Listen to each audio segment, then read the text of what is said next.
All right, so now that we have talked about the logic of CAPM, let's see why it doesn't work very well in practice.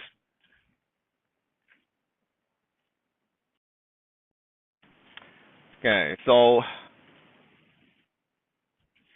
CAPM predicts a linear relationship between a stock's beta and its excess return. Practically, testing CAPM empirically is testing whether this equation holds, right? This is a linear equation with very simple structure. If you can find anything that adds to this regression, adds to this equation, that actually holds statistically, then you have found something that CAPM has not accounted for.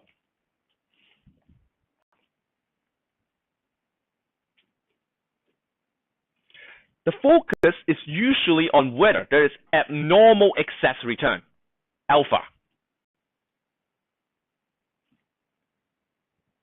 So, instead of having the excess return, so notice that I've just rearranged I've bring the risk-free rate from the right-hand side to the left-hand side.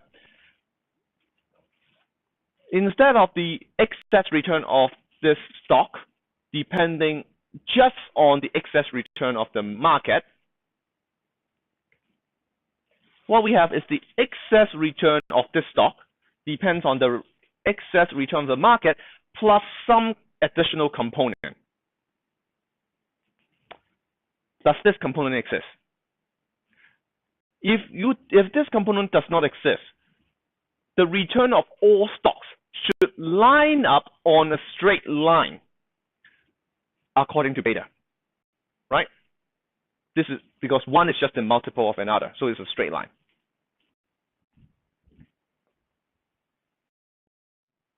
Right, and this is the straight line we are looking at, which is not straight. Basically, this is from the US data, what you have is,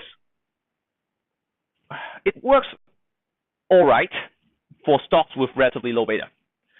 It doesn't work well for stocks with high beta.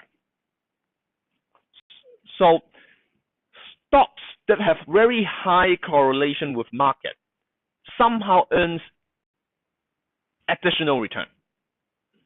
And this part is devoted to explaining what is causing the excess return.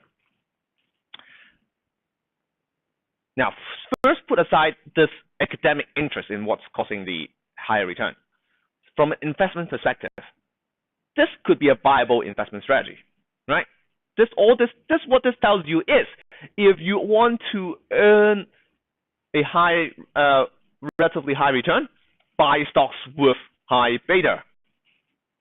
In particular, you're getting more than what the theoretical predictions say is justified. So that's one part. That's one way you can say this is actually a trading strategy that you can consider, right? Now, next up, we're going to talk about what we think are the underlying reasons driving these factors, and what that implies for using this as a trading strategy.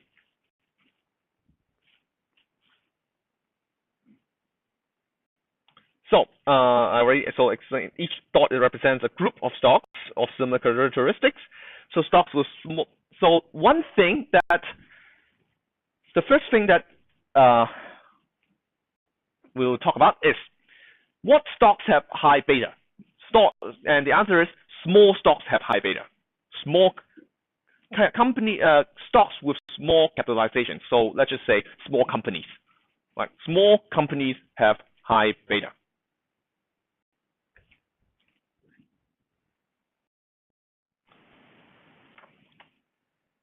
So in this example, we see that stocks with smaller market value have returns higher than prediction of CAPM. We'll see later on with there are more evidence of this with more diagrams. So alpha is positive, right? Alpha is positive for those stocks on the right hand side, because the beta only predicts a straight line. but we have these stocks where they earn more than what the straight line predicts, so they have been positive alpha.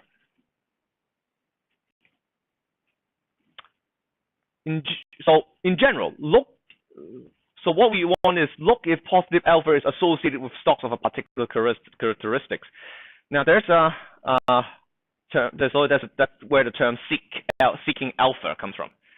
This is the seeking alpha means this alpha. You're seeking returns that's not predicted by a model of risk compensation.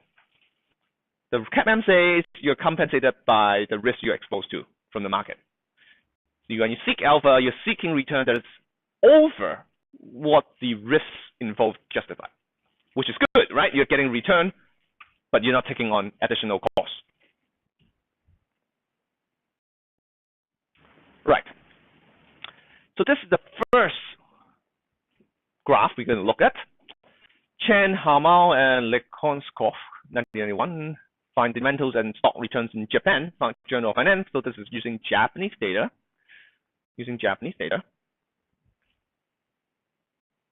The bars represent average return. So each bar is the average return of a group of stocks. Okay, average return of a group of stocks. The stocks are sorted into 4 groups. The stocks are sorted into actually 5 groups. According to each criterion here. Okay. So the 5 groups are 0 or negative of this particular measure, and then for all the positive, for all the stocks with positive value, they are divided into 4 groups, 4 equal groups. Okay, and then now what are the groups? BM, book to market value. So market value is very simple. Market value is simply stocks outstanding times the market price, right? So market capitalization, which you can get from Yahoo. Number of stocks outstanding times the market price. Book value is a bit more complicated. You can see there's some sort of accounting value of this company. So usually it involves the asset the company owns. But you have to subtract the debt, and you have to add any receivables the company is expecting, and so on. Right. So basically, it's what the company is worth on the books. You can calculate it from accounting data, which companies have to release as public companies. If you have access to services such as StatusStream and Bloomberg, they would have calculated for you, which is why people are willing to pay so much money for them. We have saved you a lot of work. So book to market. CP, cash flow per share divided by price. EP, earnings per share divided by price. And size is simply the size of company measured by market capitalization. All right. So let's take a look. For book to market,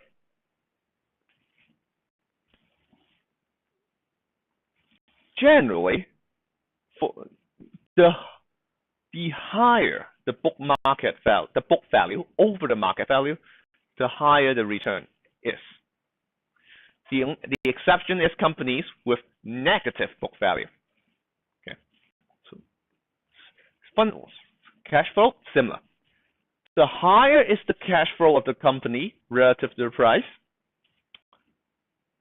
the higher the return on average, except for negative cash flow. Once again, similar story for earning. The higher the earning relative to price, the higher the return is, except for negative earnings. Finally, size. The bigger the company, the lower the return. There's no negative capitalization size. So, yeah. All right. So now, before we move on, let's think about what might be the reasons driving these effects. What do you why do you think that the companies with high book value, high cash flow, high earnings would be earning higher return than other companies? What would be the explanation you can come up with?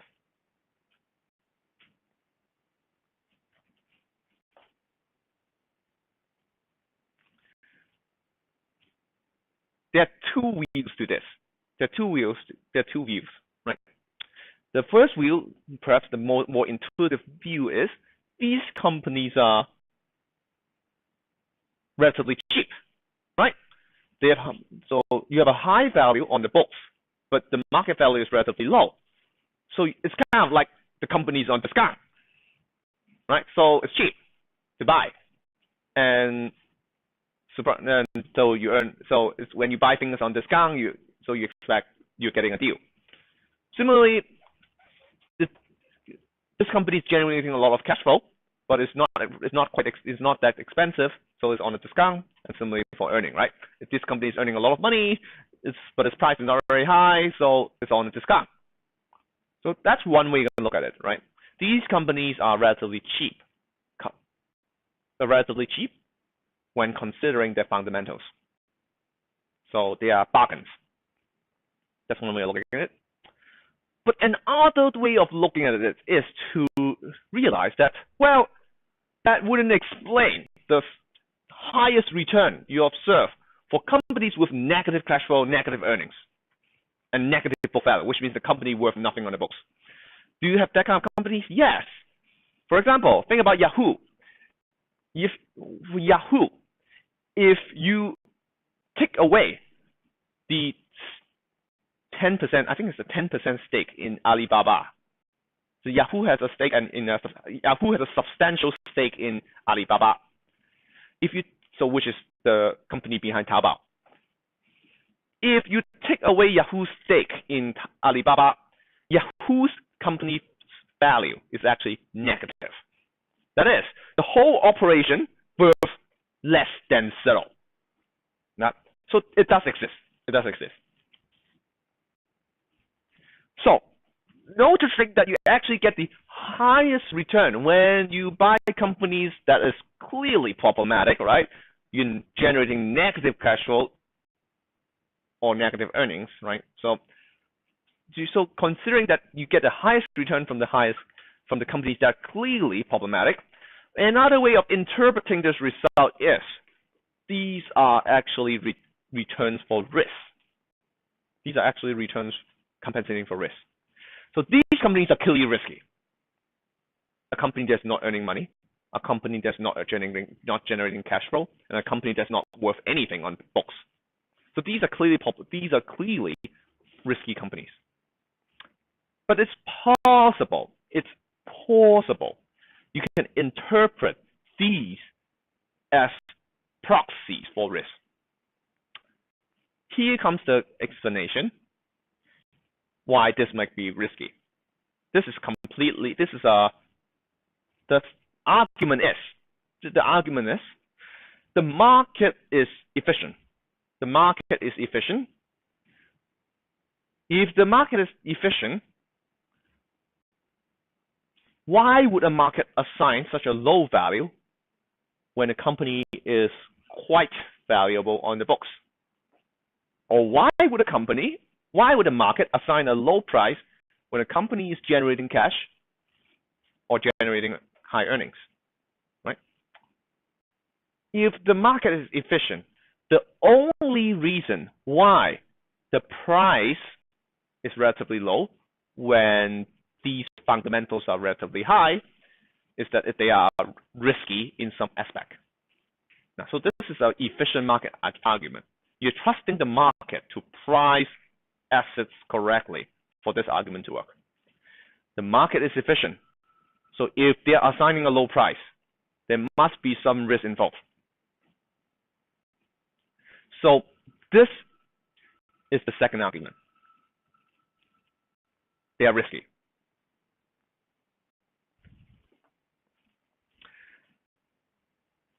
Now, who Who comes up with the second argument? Well, who comes up with the idea of efficient market? So the main proponent of the second argument is Eugene Fama. And Eugene Fama has made a lot of contribution in empirical finance. He won the Nobel Prize for formulating efficient market hypothesis and his analysis of empirical finance. The subsequent part will be focusing on one of his most famous contribution to finance.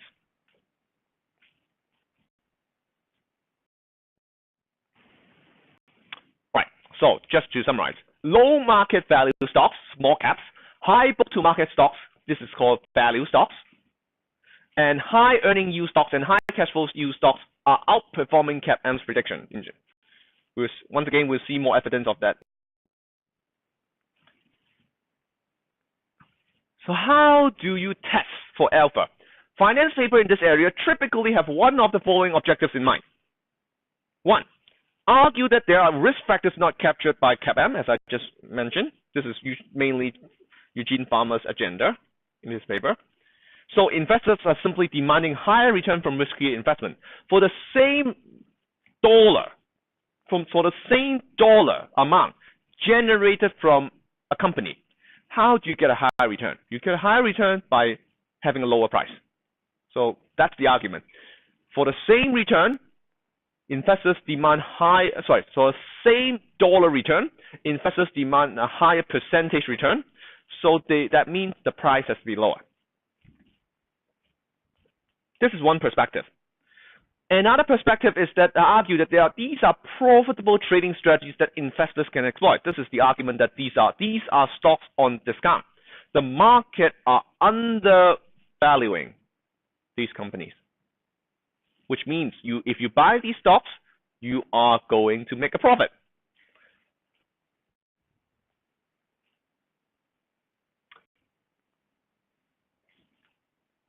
I would say these are mainly ideological difference or academic difference. Practical execution is very similar in the sense that the statistical analysis is pretty much the same.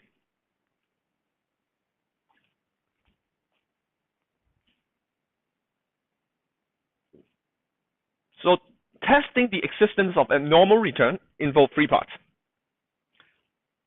One, you need data. Two, how do you actually test it? You need a rule to test. And finally, what method do you use to test it? Okay, so we're going to talk about that in turns. First, data. Financial data for academic research involves the following. For non-academic research, already mentioned, DataStream and Bloomberg are very important. So first, especially for undergraduate studies, Yahoo Finance is very important because it's free. So it's very easy to use. So we will actually use it you need to use it in an assignment. So we're going to show it. Do we still have a next class? Yes, we do, right? I think we do. So we're going to talk about next class. I'm going to show you, we're going to download data from Excel, from Yahoo Finance. I'm going to use it in a simple portfolio optimization exercise in Excel using the solver.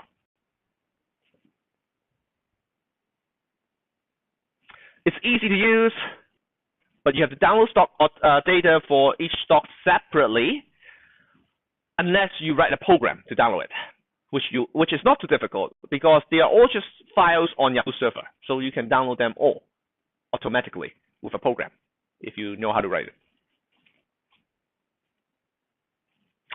DataStream, which is also used in commercial settings, is also used a lot in research. Must be accessed through dedicated computers in university library in CRSP. Now, technically, Reuters has already moved DataStream online.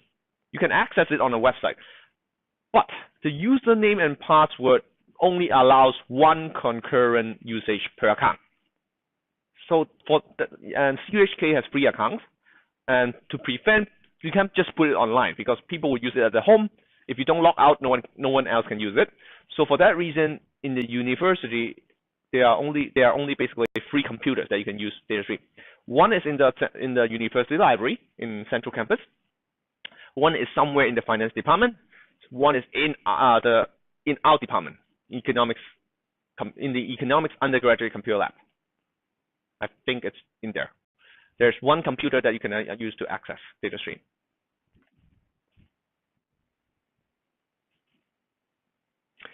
Broad range of global financial data, and notoriously inconvenient to use Excel interface. Just not very convenient.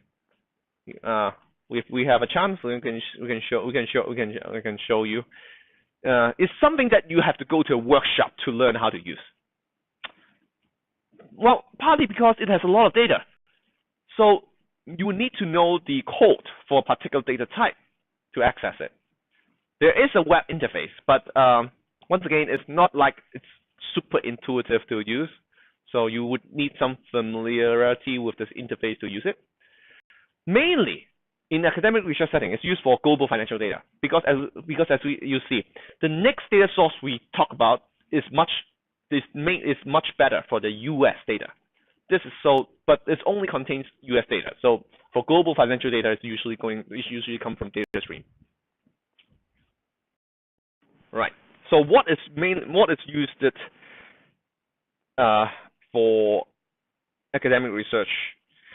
Now, UPenn's Wharton School of Business have a Wharton Research Data Service, WRDS, which has a very comprehensive online source of financial data for academic research. It's wrds.wharton.upenn.edu. Centralized online source, institutional subscription, which means the university pays money for it. And it includes the following data sets, among others. The most important of all is the Center for Research in Security Prices, CRSP. I've mentioned that before. This is a comprehensive data set of U.S. stock prices, cover all 3 major U.S. stock exchanges: New York Stock Exchange, American Exchange, and NASDAQ.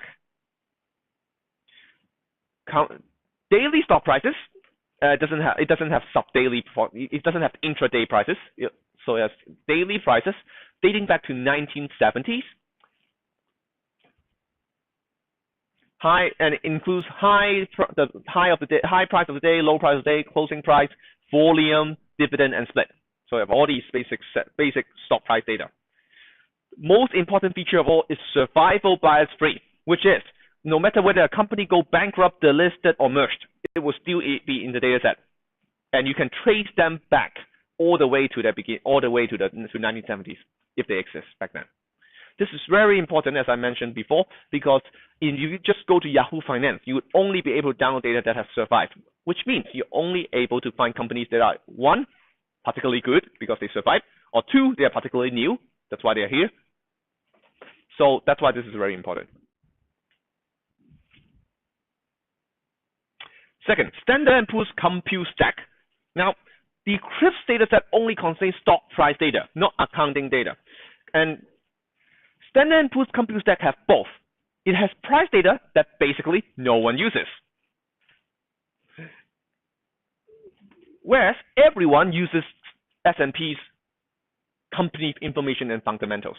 So basically, they have analysts or people, workers, that transcribe the whole balance sheet and cash flow and income statement into a data set in an easy to use format, right? So each year you will have they have 200 fields for each year for each company, which gives you basically anything you can find on a balance sheet. Book value, sales, rental commitments, even phone numbers and addresses. Yes, very detailed.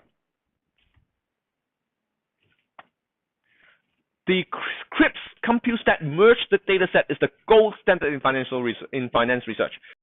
Any U.S. research, so any research on U.S. stock market would be using this data set. Everyone is using this one. There's one more data set, the Thomson Reuters IBES, IBES. So it stands for, do I have the full name here? Let's see. I don't know. Okay, it stands for, I think, the Institutional Broker or Institutional Brokerage Estimate System. What it is analyst forecast of company earnings. So companies, like investment banks and research companies issue reports on companies, right? Analyst coverage of companies. This data set have the forecast of earnings and sometimes stock price, all formatted in the same format, because each company and each analyst have their own reports, which are not formatted. Right? This data set puts everything into the same format on a 5-point scale, from strong buy, neutral, sell to strong sell.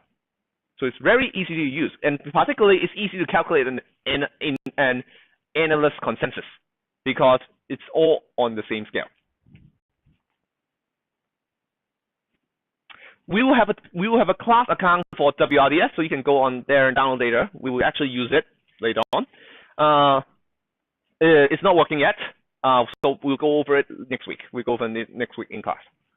I'll show you how to use it.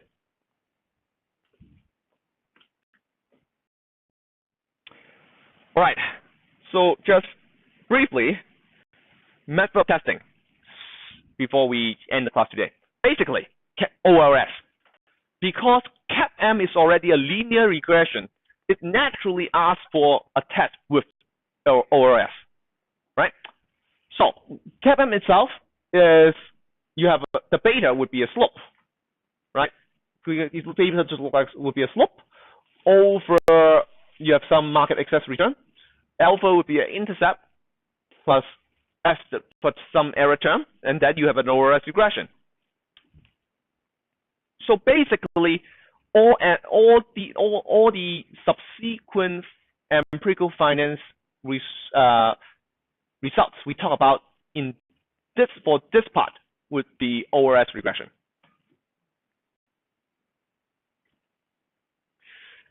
Now, if you suspect that there is an extra factor that affects the return of a particular stock, you can add it into the ORS regression, and you can estimate whether the slope, the coefficient, is statistically significant. So it's something, if you describe it this way, it's something that an undergraduate can do, as long as you have data, right?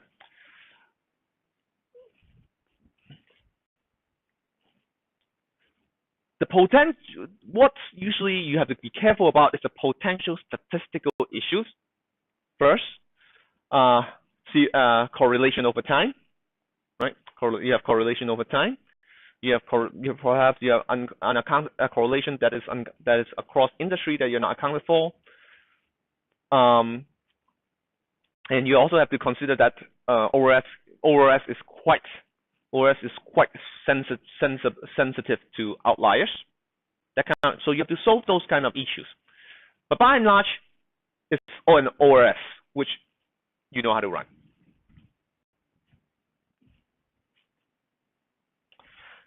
Also, perhaps a bit counterintuitive is that earlier studies tend not to use the market return as the independent variable.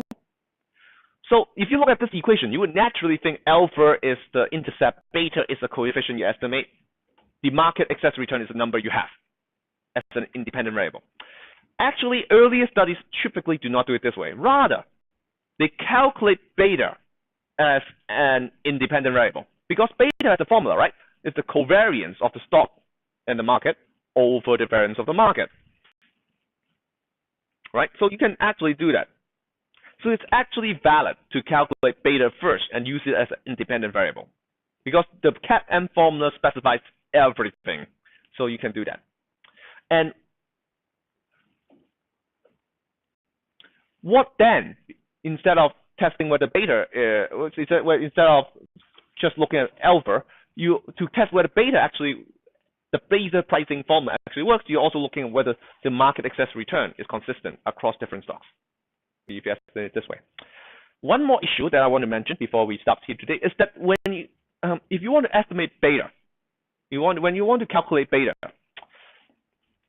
typically you cannot use an individual stock, because if you just use an individual stock, the beta is going to be very noisy, right?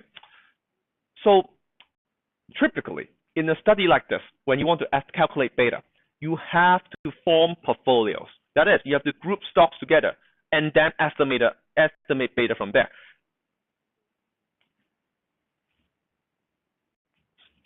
Think about it. Let's say you want a beta for a particular year. How are you supposed to get it? You can use perhaps 12 months return or daily return, but that would be very noisy. So in order to get a beta that's valid within a short duration of time, you will need many stocks grouped together. Typically, what a study like this would do is we sort stocks into